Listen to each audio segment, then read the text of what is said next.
Welcome into episode 6 of the Storm the Sky podcast here on SUTBirds.com. Thanks for being here with us. I want to take a quick second to thank our presenting sponsor of today's podcast, Jimmy John's. Jimmy John's is proud to support Southern Utah Athletics and the Storm the Sky podcast. Get freaky fast sandwiches today by ordering online or with the app for freaky fast delivery. You can also visit them right here in Cedar at 1001 West, 200 North. Jimmy John's, the presenting sponsor for today's Storm the Sky podcast. Coming up, we've got a great interview with former Thunderbird women's basketball player and current SU women's basketball assistant coach Hailey Mandelko. She gives great insight on the transition to college sports and then transitioning from a high school coach to a college coach. A lot of good stuff from Hailey today, so I hope you enjoy it, and let's get rolling. Storm the Sky podcast starts right now. Welcome back into the Storm the Sky podcast here on SUTBirds.com. I'm your host, Bryson Lester. Thanks for being with us. And we've got a special guest today, former SU women's basketball player and current assistant coach for the basketball program, Hailey Mandelko. Hailey, thanks for taking some time and stopping in with us today. Thanks for having me. I'm excited. How are things going? How's practice going? The girls are back. You guys are rolling. You're close to starting full practices here coming up soon. Yep, it's exciting. You know, we have a start date, November 25th, so we have something to work towards. Official start on October 14th, so I think that's the next date we're just ready to get going towards. Oh, it'll be fun. We're really excited to see you guys back out on the court here. We'll get to this year's team in a little bit, but on the Storm the Sky podcast, we like to start everybody off from the beginning. We like to go through everyone's whole athletic life. So let's go all the way back. When did you fall in love with the game of basketball? How old were you? Goodness.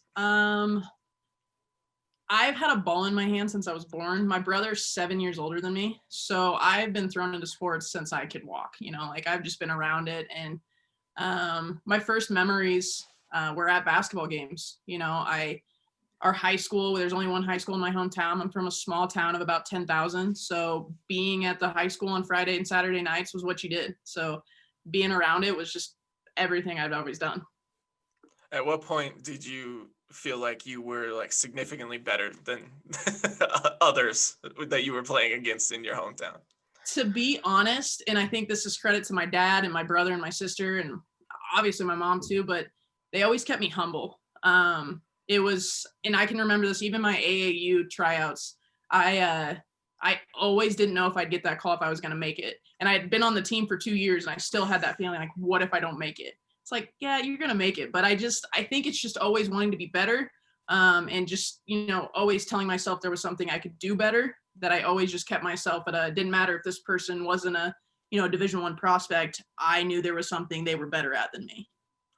What do you remember from your high school career? What were some of the standout moments for you?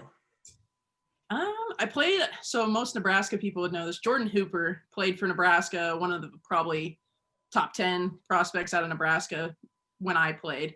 Played against her, and it's probably the coolest feeling beating a person like that. And then having a Nebraska recruit there to see me play was kind of like my first real chance at getting recruited my sophomore year. And then we went to state my senior year. We'd kind of gotten snubbed. Two of us teams, probably in the top 10 every year, always played each other in the district championship. And every year was one or the other. And so senior year, finally winning that, getting kind of past that hump, was probably one of my favorite, I would say my favorite memory, other than playing with my sister my freshman year. Oh, that's always fun. Oh, yeah. When did you first hear about Southern Utah? Oh, goodness. So being in Nebraska, I was recruited by South Dakota State, who were in the Summit League at the time, which Southern Utah was in with. So that's kind of, I started to understand kind of when you get recruited by a team in that conference, other teams kind of join in. And funny thing is, I was in a tournament in Vegas, and J.R. Payne had came down, and she had her daughter's probably 12 now, I think Aaliyah's like 12. She had her daughter. My mom bumped into her, you know, didn't even know who she was, said hi. And from that day, my mom had like this, oh, do you remember that lady in Vegas? Do you remember that lady in Vegas? She was just so nice. To this day, my mom and JR will talk about it. They didn't even know who each other were. So I think that's the moment I knew like there was some deeper thing going on than even I knew. Taking a quick break here to tell you about Pallet Bakery. Pallet Bakery here in Cedar City is a proud sponsor of SU Athletics and the Storm the Sky podcast. Pallet Bakery and Ice Cream Parlor offers special promotions to SU students and staff. Just show your school ID for buy one, get one half off deals. Pallet Bakery is located at 255 North Main Street, across from Main Street Park. Once again, Pallet Bakery, proud supporter of the Storm the Sky podcast. And now back to the show. Talk about the recruiting process, because I mean, for a high school kid, that is just so new. All of a sudden, you really haven't even been thinking about college, and then all of a sudden all these schools are telling you to come there. What do you remember about the recruiting process, and just kind of how frustrating wouldn't be the word I'd use, but just exciting but a little scary at the same time? Yeah, I think you grow up fast because you have to figure out what you want, and you got to figure out what you want to have for the next 4 years of your life, even when you're like sitting there going, okay, I still got my junior and senior year left. But mine was, having my family involved was huge to me. They were supportive about me being 1,000 miles away from home. And I knew for me, I wanted to play right away. So I was looking for a school that was going to allow me to do that.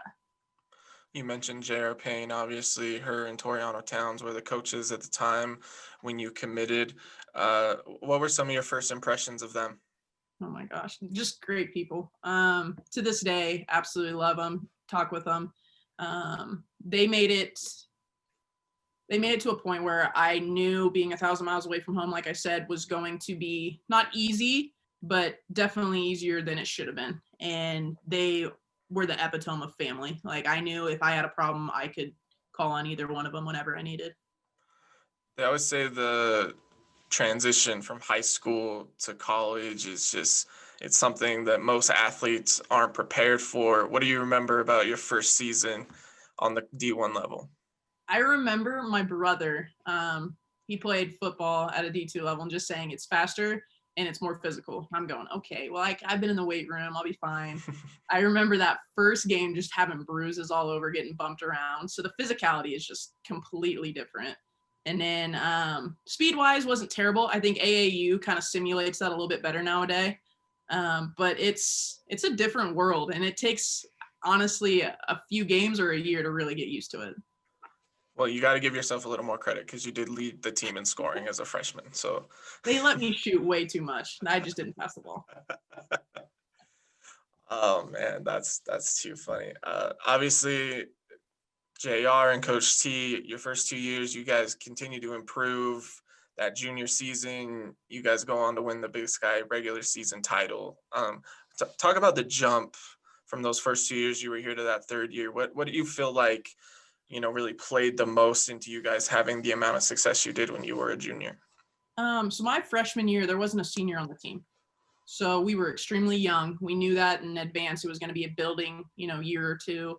But we had 3 ACL tears my freshman year, 2 freshmen, 1 sophomore. So it was a lot of kids that got to sit and watch and see what was going on.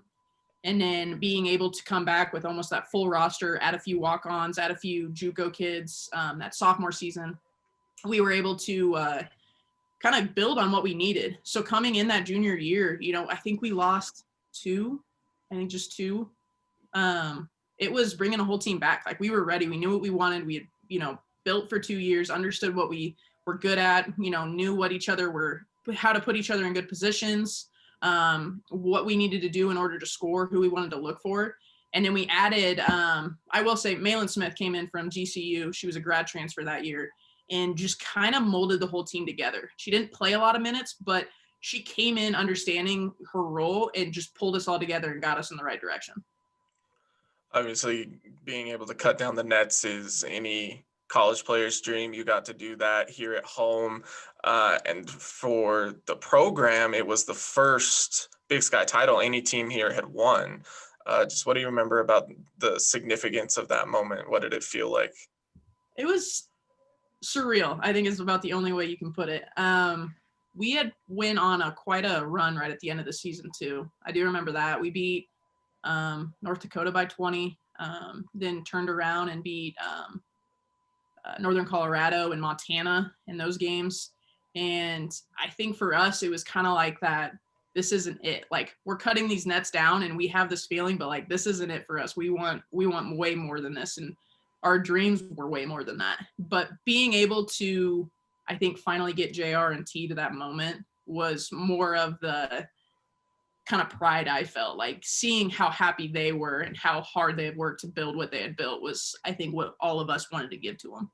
Eventually, you guys move on to the WNIT, draw Colorado State in that first round, go on the road, and get a huge victory, first postseason victory in the history of the program. What do you remember from that game? So I kind of had some extra motivation for that game. Colorado State, their coach was the South Dakota coach when I was being recruited. And things kind of fell through. I didn't go to South Dakota, so I just had some extra motivation for that game, felt pretty pumped up about it. But it felt like another game. You know, we came into it understanding that it was just game by game, and our mindset was, we're no different. You know, you might be in a conference that's a little bit better than ours, but we're going to come in and show you what we can do. I'm going to do everything I can to find the audio from that game because I was doing radio for you guys at the time. And so I'm going to do everything I can to find that and insert some of those right now. But you're going to hear my mom in the background. I'm sure we will. He had this woo, woo, woo. And I can still to this day point it out. And I'm like, oh my goodness. I still have somewhere in one of my drawers a horrible lime green women's NIT shirt. It's like a long sleeve. And it's probably the worst like piece of gear I've ever been given. Oh, sure. I don't even think I have that anymore. I think I kept it just for nostalgia purposes, but that's like my prevailing memory of the WNIT is these just lime green beautiful t-shirts.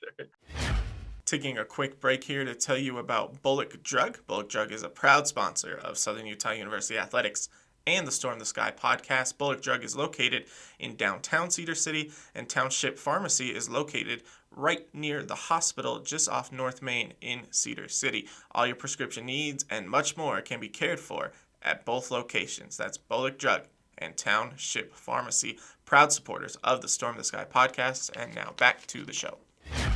As you move into your senior year, obviously things change a little bit. JR and Coach T, they head out. Where did they go after? They went to Santa Clara. Went to Santa Clara after that. Coach Betcher comes in. You go in your senior year and you suffer an injury. Kind of talk to me a little bit about that senior year, and it had to be fairly kind of mentally taxing for you. Yeah, I mean, looking at it from where I was at that point in life, I didn't understand the business of moving to different schools. So I think I was upset with my coaches leaving. Where I'm at now, totally get it. I get the business. I was happy for him now that I can look back at it. But we had a good core coming back. So I knew we were good there. I knew the Big Sky was kind of down. I knew we could lead it.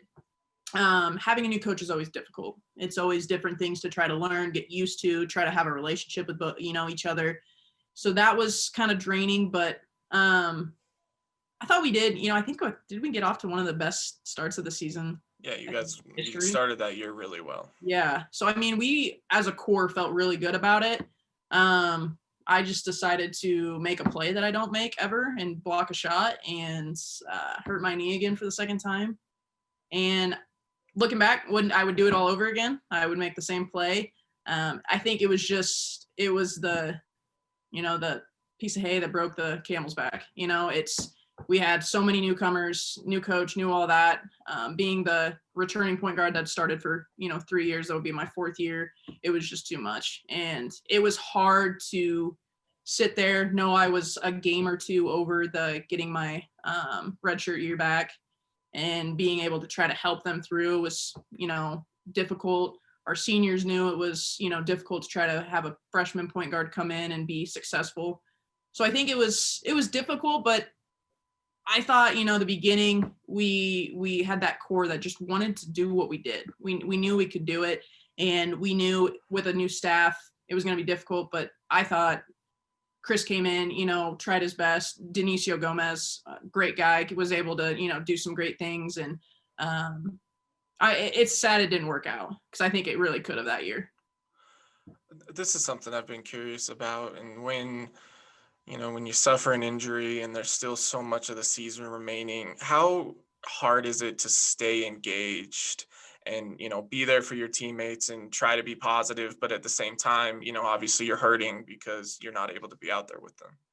I think for me, two things. One, I was just hoping the NCAA would give me a waiver, so I still had that little bit of hope to come back. But it's really hard to be able to try to coach through some of those things. Some of those things are just being on the court for so long, and trying to get them to understand that, seeing people switch positions just to make it work. It was frustrating to see how frustrated they got, and knowing you could say all you wanted, it's their difference between being on that bench and being out on the floor. So your eligibility comes to a close. You get the degree, physical education and human performance, right? I had that right. Where'd you go right after college? I went back home to Lexington, Nebraska, and my first year there, I was a reserve basketball coach for the girls basketball team, and I worked for the YMCA. Like I just kind of did random stuff there. And then after that, I got the head coaching job. So I went from reserve coach to head coaching. Really cool. I mean, being at your alma mater is an insanely great feeling. You have a sense of pride that really no one else can feel other than being, an alumni. And I was an elementary PE teacher for K-5. That's awesome. Oh, it was a blast. That sounds like a lot of screaming children all the time and a big headache every day. Definitely hurting cats for some points, like kindergarten and first grade, but it's always something new. You never had the same day, I will say that, ever. So the transition to head coach for the high school team was pretty quick.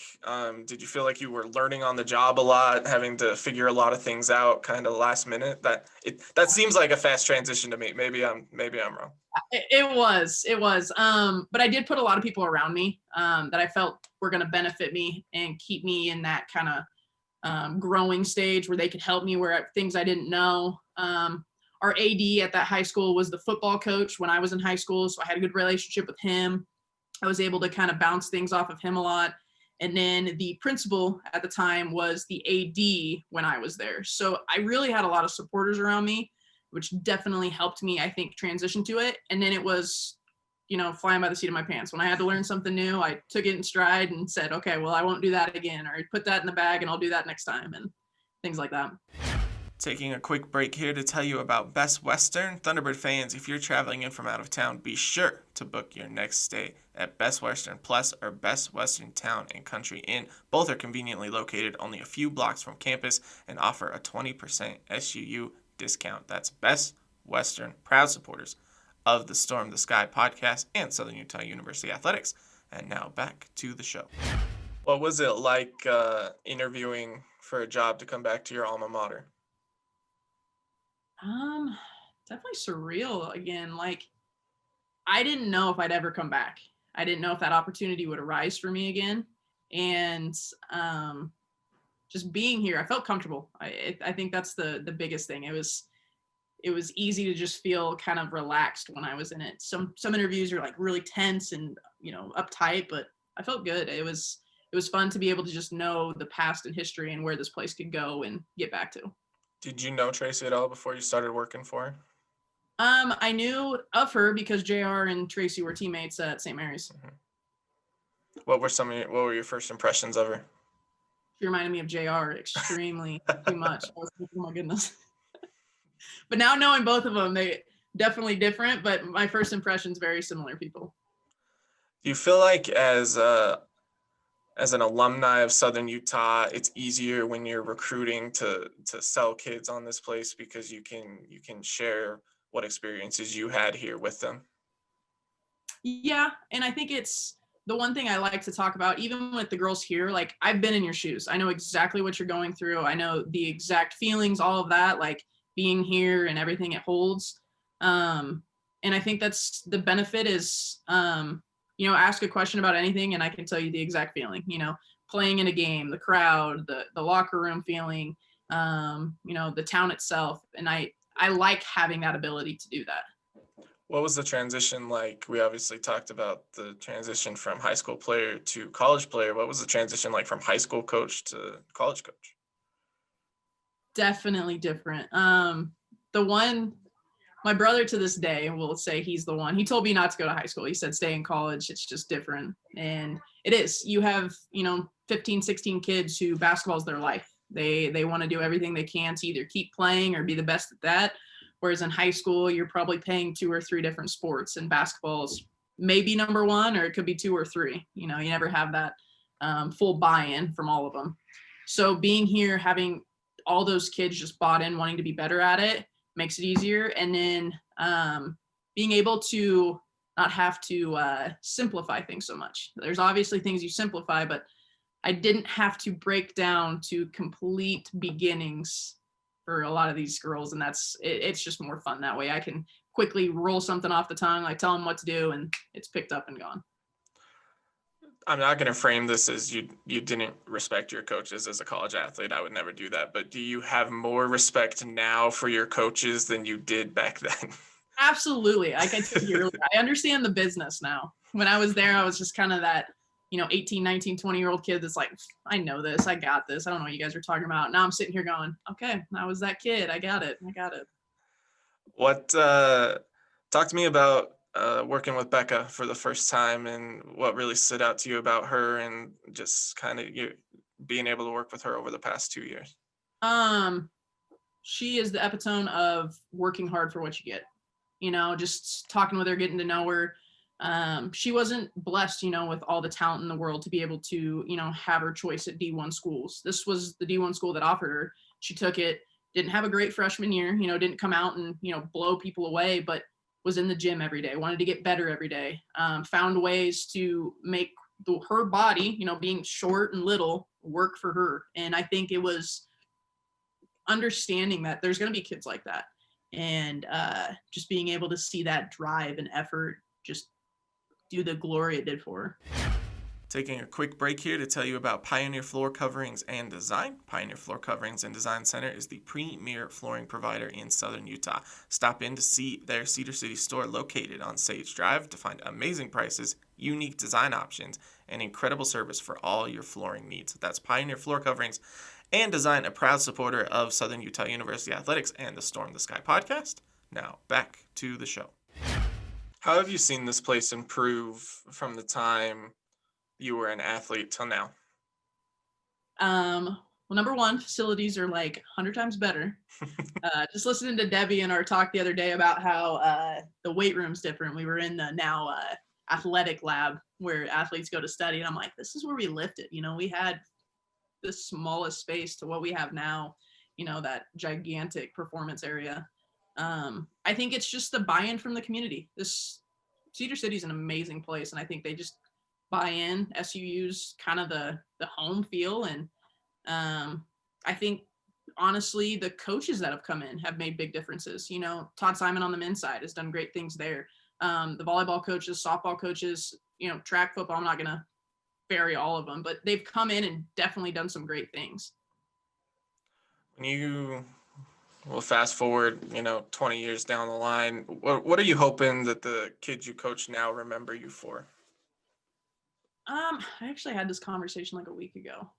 I kept thinking to myself, like, what difference am I making? All of these things. And I think the biggest thing that stuck out to me is I want them to be able to have the feeling I did with JR. And that's to be able to reach out and still know that she cares.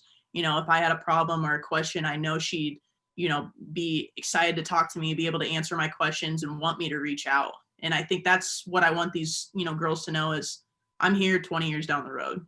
Call me, text me, let me know what's going on. If you want a job, hit me up. I'd love to be, a reference for you. Things like that. Oh, that's awesome. Give me a quick synopsis on how practice is going. Just what have you guys liked that you've seen on the court in these 12-hour weeks? So our offense is coming along. We're definitely finding who's, going to sit where, who's our better drivers, better shooters, get into that. Watching our seniors kind of fill that role of leadership has been fun. But defense has kind of been the main focus for me. It's kind of the hardest thing, I think, to really buy into because you don't get the glory. And I can speak for that. Obviously, I didn't play defense much in college. Coach T would tell anyone that. But just kind of buying into we have time and trying to get through the, frustration of learning all these new things. Like I told you, we have 10 newcomers. So it's not going to come quickly. It's not going to look great at first, but kind of getting through these, fundamental things, the things we want to do as a team. So when we do get it down, we're ready to go on October 14th and really put it to work. If you put all the former D1 women's basketball players on your staff in their prime, who is the best? Probably Tracy. I mean, like one of the best come out of St. Mary's. I think you got to put her, but it's funny because we're all different positions too. Right. It's great. You guys would be a really good team. That's what we're saying. We need to like a 5-on-5 with all other staffs around here.